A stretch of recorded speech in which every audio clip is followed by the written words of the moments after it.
Hey everybody! In this video, I will show you exactly how to fix Roblox has crashed. Please perform a Windows clean boot. Make sure to watch the video until the end to get the most out of it. So, to fix this, open your Windows and search for Run. Click on it and then write the promptums config and hit OK.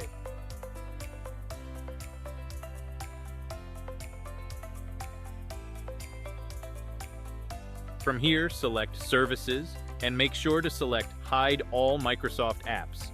Then click Disable all.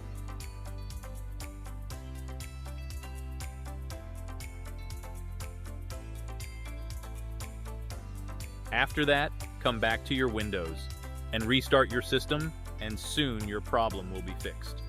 So, that is it for this video. Please leave a like and subscribe to the channel for more tutorials like this. Thanks for watching. Goodbye.